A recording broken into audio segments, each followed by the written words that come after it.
जय हिंद बच्चों। तो हम आपके लिए अर्धवार्षिक परीक्षा कक्षा 9 विषय विज्ञान का प्रश्न पत्र लेकर आए हैं। तो ये प्रश्न पत्र आपकी हाफ ईयरली एग्जामिनेशन 2024-25 का प्रश्न पत्र है। ये प्रश्न पत्र किसी स्कूल में हुआ था, तो वही पेपर जो हम आपके पास लेकर आए हैं। तो इन सभी प्रश्नों को जो है एक बार आप लोग जो है अच्छे से याद कर लीजिएगा। आप लोग हाफ ईयरली एग्जाम का पेपर देने जा रहे हैं, ठीक है। तो इन सभी प्रश्नों को आप अच्छे से याद कर लीजिएगा।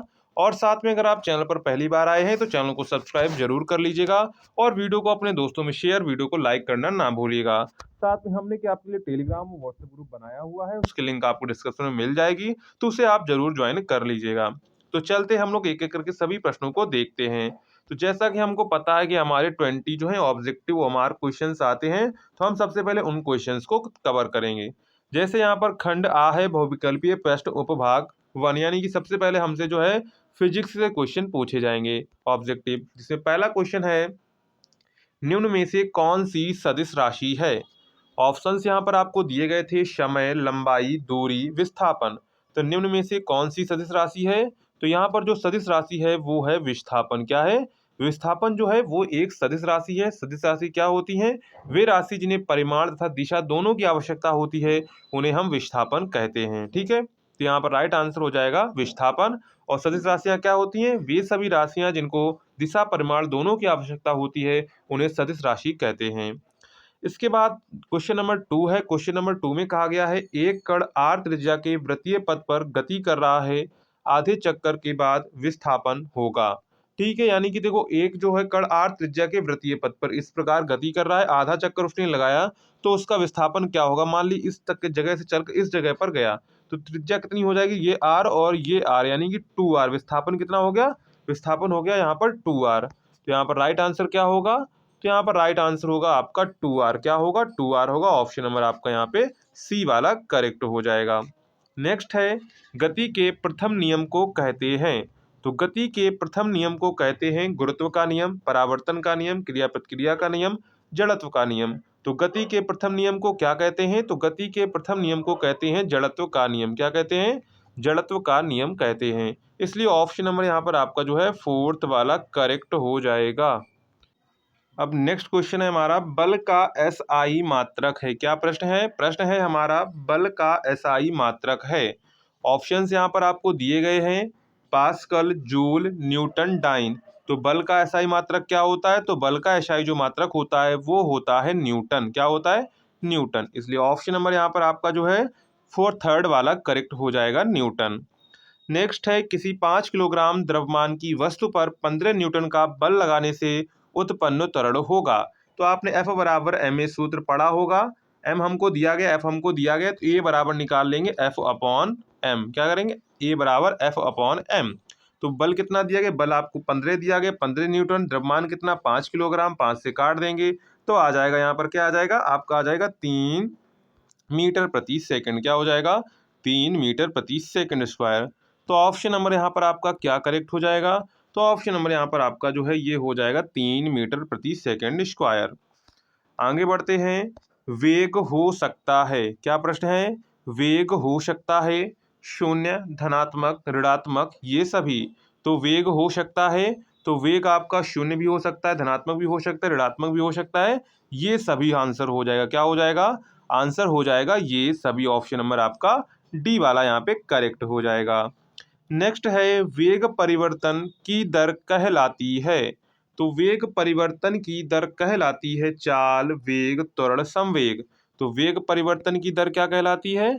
तो वेग परिवर्तन की जो दर है वो त्वरण कहलाती। क्या कहलाती है? त्वरण कहलाती है। इसकी बात इंग्लिश मीडियम में दिया गया है। जो स्टूडेंट इंग्लिश मीडियम के हैं तो वो इंग्लिश मीडियम का देख सकते हैं, ठीक है। इसको मैं पढ़ूंगा नहीं, आप इसका स्क्रीनशॉट खींच सकते हैं जो इंग्लिश मीडियम के स्टूडेंट हैं, ठीक है। इसके बाद यहाँ से पूरे 7 क्वेश्चन आपके हो जाते हैं। अब बढ़ते हैं खंड आ का बहुविकल्पीय प्रश्न उपभाग 2। अब यानी कि हमसे रसायन विज्ञान के प्रश्न पूछे जाएंगे। जैसे पहला क्वेश्चन है यहाँ पर शुष्क बर्फ है। क्या है? शुष्क बर्फ है, सूखी बर्फ, जमी ऑक्सीजन, ठोस नाइट्रोजन, ठोस नाइट्रोजन, ठोस कार्बन डाइऑक्साइड। तो यहाँ पर सूखी बर्फ क्या है? तो जो सूखी बर्फ होती है उसे हम लोग कहते हैं ठोस कार्बन डाइऑक्साइड। क्या कहते हैं? ठोस कार्बन डाइऑक्साइड। नेक्स्ट है जल का क्वथनांक 100 डिग्री सेंटीग्रेड है, तो यह केल्विन में कितना होगा? 274 केल्विन, 373 केल्विन, 473 केल्विन, 173 केल्विन। तो राइट आंसर यहाँ पर क्या होगा? राइट आंसर होगा 373 केल्विन। क्या होगा? 373 केल्विन। नेक्स्ट है, चीनी और जल के विलयन में चीनी क्या है? तो चीनी और जल के विलयन में चीनी क्या है? विलायक है, विलेय है, विलयन है, इनमें से कोई नहीं। तो चीनी और जल के विलयन में क्या है? चीनी क्या है? तो चीनी यहाँ पर विलेय है। क्या है? जो कम मात्रा में होता है वो विलेय होता है, और जो ज्यादा मात्रा में वो होता है विलायक, और दोनों को मिलाकर बनता है विलयन। इसके बाद है, निलंबन क्या है? प्रश्न क्या है? निलंबन क्या है? संतृप्त है, असंतृप्त है, विषमांगी है, समांगी है? तो निलंबन क्या है? तो निलंबन जो है वो विषमांगी है। क्या है? वो विषमांगी है। तो यहाँ पर राइट आंसर क्या हो जाएगा? तो यहाँ पर राइट आंसर आपका हो जाएगा विषमांगी। क्या हो जाएगा? विषमांगी।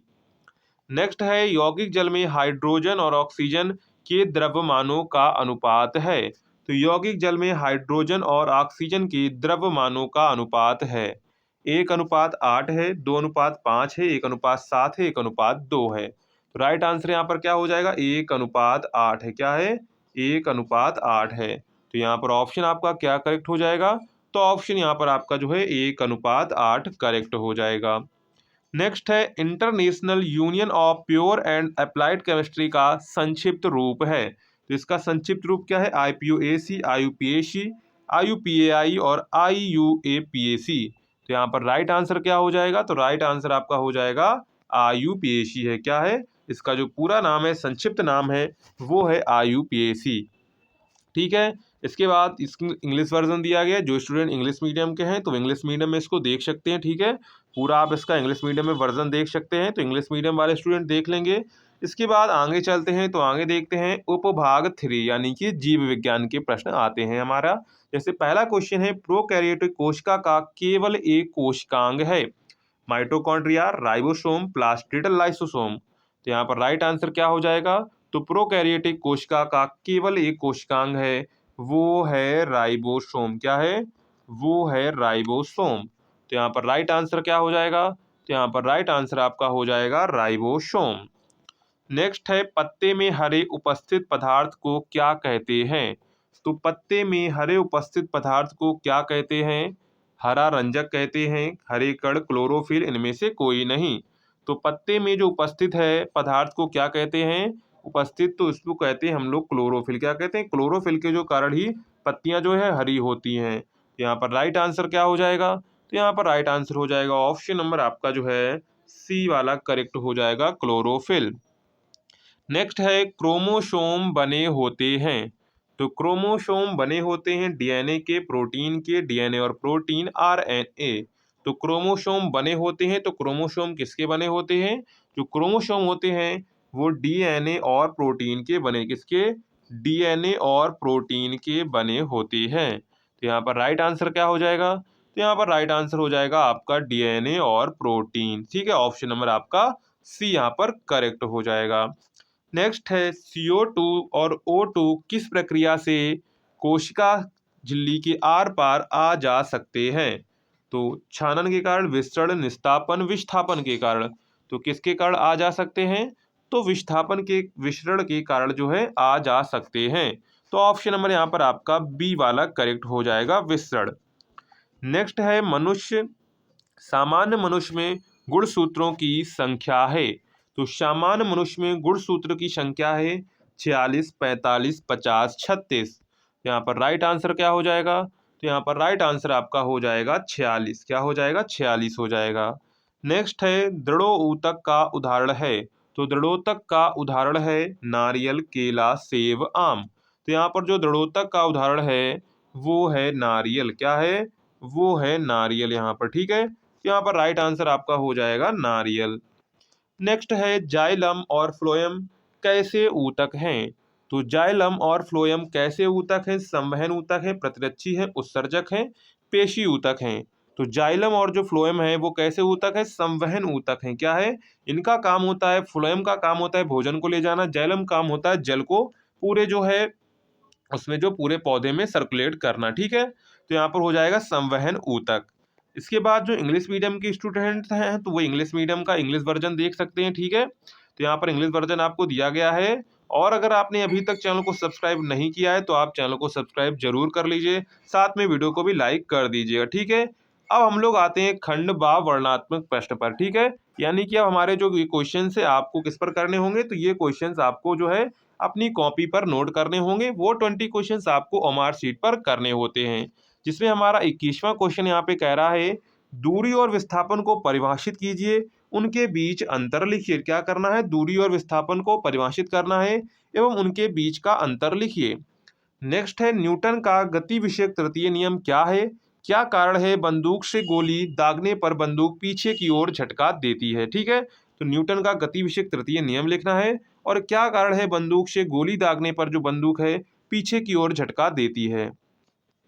नेक्स्ट है कोई बस विरामावस्था से चलना प्रारंभ करती है और 2 मिनट तक 0.1 मीटर प्रति सेकंड स्क्वायर के एक समान त्वरण से चलती है, परिकलन कीजिए।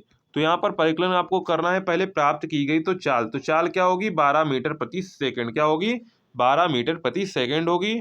और तय की गई दूरी कितनी होगी, तो तय की गई जो दूरी है वो होगी 720 मीटर। कितनी होगी 720 मीटर। ये आपको जो है उस फार्मूले से निकाल सकते हैं, एस बराबर U T plus half A T square वाला फार्मूला लगा सकते हैं और वी बराबर यू प्लस ए टी वाला फार्मूला लगा सकते हैं। कोई भी 3 फार्मूले हैं, आप कोई भी फार्मूले से लगा के जो है आंसर निकाल सकते हैं, ठीक है। इसके बाद क्वेश्चन नंबर 24 में है वाहनों की गति को कौन सा यंत्र प्रदर्शित करता है। नेक्स्ट है गति के तीनों समीकरण लिखिए, यानी गति के 3 समीकरण क्या है वो लिखने हैं। दूरी समय ग्राफ क्या है, इसका चित्र सहित वर्णन कीजिए। तो ये आपको जो क्वेश्चन से 2-2 नंबर में देखने को मिलेंगे। अगर आप ऊपर वाला नहीं करते तो आप नीचे वाला कर सकते हैं। जैसे संवेग की परिभाषा एवं मात्रक लिखिए। क्या कर रहा है, संवेग की परिभाषा एवं मात्रक। संवेग क्या होता है, P बराबर mv, यानी कि द्रव्यमान तथा वेग के गुणनफल को संवेग कहते हैं। अब यहाँ पे देखो क्या कहा गया है, 2 किलोग्राम द्रव्यमान का एक पत्थर m बराबर हमको दे दिया 2 किलोग्राम, 15 मीटर प्रति सेकंड वेग से लुढ़क रहा है। v बराबर हमको दे दिया 15 मीटर प्रति सेकंड। हमको बताना है संवेग। तो P बराबर क्या होता है, P संवेग को हम लोग P से डिनोट करते हैं। P बराबर होता है mv, m आपको दिया गया 2 और यहाँ पर वेग आपको दिया गया 15, तो हो जाएगा 30। क्या हो जाएगा 30 जो है आपका संवेग आ जाएगा और यहाँ पर हो जाएगा किलोग्राम और इसके बाद ये मीटर प्रति सेकंड ये आपका मात्रक बन जाएगा, ठीक है। इसके बाद है पार्ट बी आता है, तो इसका इंग्लिश वर्जन में आपको दिया गया है। जो स्टूडेंट इंग्लिश मीडियम में है तो वो इसके इंग्लिश मीडियम में देख सकते हैं, ठीक है। तो इसका स्क्रीनशॉट आप खींच लीजिए इंग्लिश मीडियम वाले स्टूडेंट। इसके बाद आगे बढ़ते हैं तो खंड बा आता है वर्णनात्मक प्रश्न, जिसमें अब हमारे रसायन विज्ञान के प्रश्न आएंगे। क्या होंगे, रसायन विज्ञान के प्रश्न आएंगे। तो यहाँ पर पहला क्वेश्चन है पदार्थ किसे कहते हैं। नेक्स्ट है गलन क्या है, शुद्ध पदार्थ किसे कहते हैं, सोडियम फास्फोरस तथा क्रोमियम का प्रतीक बताइए। तो ये जो है क्वेश्चन नंबर 25 में एक एक नंबर के आपके चारों क्वेश्चन हैं। नेक्स्ट आगे बढ़ते हैं तो क्वेश्चन नंबर 26 का है क्वथनांक क्या होता है, ये आपको परिभाषा देनी है। अणु एवं परमाणु में 2 अंतर लिखिए। तो ये आपके 2-2 नंबर में है, ठीक है। नंबर यहाँ पर पीछे लिखे हुए हैं, आप देख सकते हैं। इसके बाद आता है क्वेश्चन नंबर 27, धातु एवं अधातु के 3 गुणों को लिखिए, मिश्रण कितने प्रकार के होते हैं वर्णन कीजिए। तो यहाँ पर आप दोनों करेंगे, अथवा में अगर आपको ऊपर वाले 2 नहीं आते तो आप नीचे वाला एक कर सकते हैं। स्थिर अनुपात के नियम को एक उदाहरण देकर स्पष्ट कीजिए, ठीक है। तो इसके आपके 6 नंबर मिल सकते हैं या फिर इन दोनों को करके आपको 6 नंबर मिल सकते हैं। इसके बाद इंग्लिश वर्जन दिया गया है। जो स्टूडेंट इंग्लिश मीडियम के हैं तो वो स्टूडेंट इसका इंग्लिश वर्जन यहाँ से देख सकते हैं, पूरा इंग्लिश वर्जन दिया गया है, तो आप इसका स्क्रीनशॉट वगैरह ले सकते हैं, ठीक है। इसके बाद उपभाग आता है 3, ठीक है। और अगर आपने अभी तक टेलीग्राम को ज्वाइन नहीं किया है तो टेलीग्राम की और व्हाट्सएप ग्रुप की लिंक डिस्क्रिप्शन में डली हुई है, आप उसे जरूर ज्वाइन कर लीजिएगा, ठीक है। तो यहाँ पर पहला क्वेश्चन दिया गया है हमको, डीएनए का पूरा नाम लिखिए। तो डीएनए का पूरा नाम आप लोग कमेंट सेक्शन में बताएंगे इसका पूरा नाम क्या होता है, ठीक है। जिसका आंसर सबसे पहले आएगा उसका आंसर मैं पिन कर दूंगा। सिंपल है, आपको इसका फार्मूला बताना है। एक कोशिकीय जीवों के 2 उदाहरण लिखिए। नेक्स्ट है जटिल ऊतकों के 2 उदाहरण दीजिए, यानी कि एक कोशिकीय जीवों के आपके 2 उदाहरण देने हैं आपको और जटिल ऊतकों के 2 उदाहरण देने हैं। इसी में है एपिथेलियम ऊतक कहाँ पाए जाते हैं, इसके बारे में आपको लिखना है। तो ये आपका जो क्वेश्चन है सारा एक एक नंबर में, कितने कितने नंबर में है, एक एक नंबर में आपका है। नेक्स्ट है गोल्जी काय का कार्य लिखिए। क्या है, गोल्जी काय का आपको कार्य लिखना है। गोल्जी काय का क्या कार्य होता है, ग्रेना तथा स्ट्रोमा में अंतर लिखिए, ठीक है। तो यहाँ पर आपको 4 नंबर में ये क्वेश्चन देखने को मिलता है गाल्जी काय का कार्य लिखिए और गेना तथा स्ट्रोमा में अंतर लिखिए, आपको दोनों करने पड़ेंगे। और इसके बाद नेक्स्ट है और लास्ट क्वेश्चन हमारा है 30। निम्नलिखित पर संक्षिप्त टिप्पणी लिखिए। प्लास्टिड और अंताप्राद्रव्य जालिका, किस पर टिप्पणी लिखनी है? किस पर टिप्पणी लिखनी? प्लास्टिड तथा अंताप्राद्रव्य जालिका। और इसका सूत्र भी आप लोग देख लीजिए। डीएनए का फुल फॉर्म क्या होता है? Deoxyribose nucleic acid. क्या होता है? डीऑक्सीराइबोस न्यूक्लिक एसिड डीएनए का फार्मूला हो जाता है, ठीक है। और आरएनए का होता है राइबोस न्यूक्लिक एसिड होता है। तो ये दोनों फार्मूले आपको याद कर लेने हैं, ठीक है। तो इस तरह आपका जो क्लास 9 का जो आपका क्वेश्चन पेपर हो जाता है। तो आप इस पेपर को एक बार एग्जाम से पहले जरूर देख कर जाइएगा, ठीक है। तो चलिए मिलते हैं अगली वीडियो में। अगर आपने अभी तक चैनल को सब्सक्राइब शेयर नहीं किया है तो वीडियो को लाइक शेयर करना ना भूलिएगा। मिलते हैं अगली क्लास में, तब तक के लिए जय हिंद बच्चों।